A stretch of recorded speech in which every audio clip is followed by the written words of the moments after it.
Hi everyone, welcome back to Christopher's Models and Dioramas.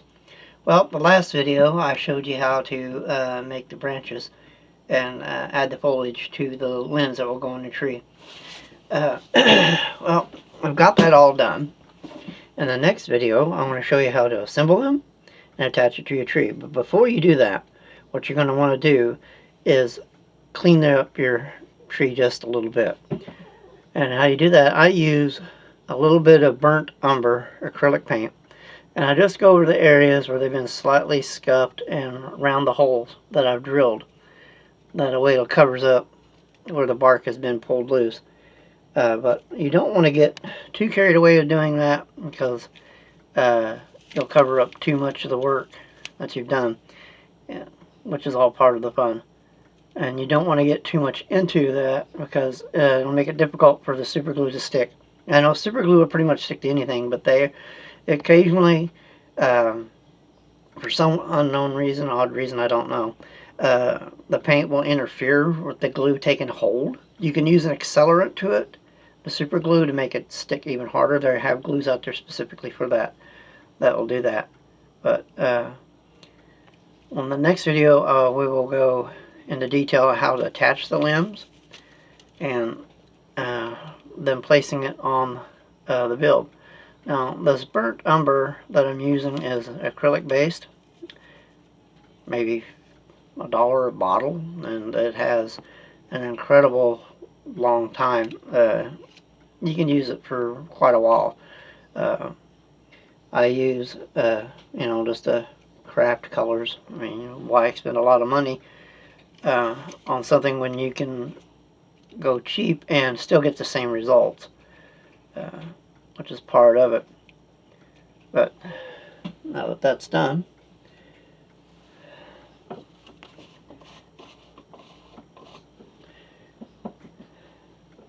rinse my brush off, put it up.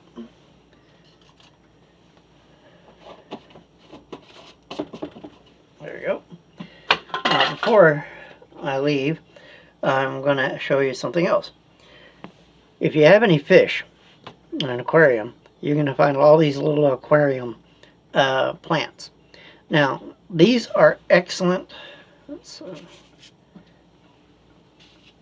These are excellent to use in dioramas for like animals, because they already pretty much have a real naturalistic paint scheme to them anyway, because it's made right into the plastic. And with a little bit of cleaning up and trimming off the edge, you get rid of some of the extra flash, because these are, I believe they're molded this way through like a flash mold or something like that. I don't know exactly, but you can get some of the ones that are like into like a big vine-like section, kind of like this, and you can trim it down to make it fit what you need. And it doesn't take much, and you can add these to pretty much anything out there, include military effects, because they have some that actually have them. This one right here could actually be made to be adapted to use for a wide variety of things. The key to it, though, and I can't express this enough, is use your imagination. Be creative. Think outside the box. You don't need to spend a lot of money to get fantastic results on any kind of build.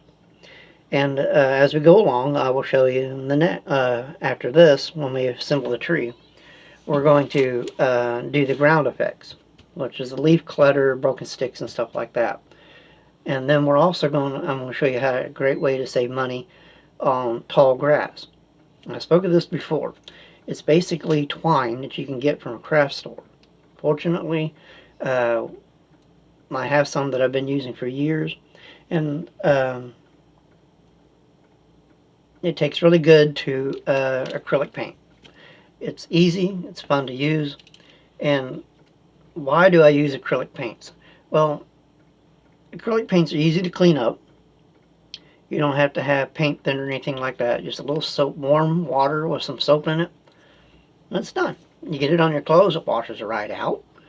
I've never had any trouble with it all, unless, of course, it's a white shirt, which I've had that mistake happen. But until then, till next time, I hope everyone has a staying warm. It's winter here. That's the reason why I'm for my grandpa vest. But a shout out to one of the members, subscribers who asked about moss, Emily Wilson. Well, the moss I use, I find in my backyard, and it's easier, and you can buy it in large bags, and it's I keep it preserved in these little containers, but it's not that much. Goes a long way. Now I preserve it by soaking it in rubbing alcohol and craft glue. Now the reason for the craft glue in the rubbing alcohol is because the rubbing alcohol kills anything in it that's going to kill the moss. It's like a preservative. The glue seeps in and preserves, sort of like putting a sealant on something. It preserves it. And you can buy bags of this stuff at hobby stores no matter where you're at. It's primarily used in model railroad scene building and alongside their buildings and things like that. Military model builders will also use it to replicate like a moss on the side of on a ruined building, or Dungeons and Dragons people will actually add it to their towers and mods like that and move it around. But I hope this is good information, and I hope that answers your question. Stay warm, stay safe, have fun, and if I don't have a video out before Thanksgiving or afterwards, happy Thanksgiving. And I hope all of you have a wonderful day. And remember, if you're not getting a little bit messy while you're doing it, you're not having much fun. Until next time, take care.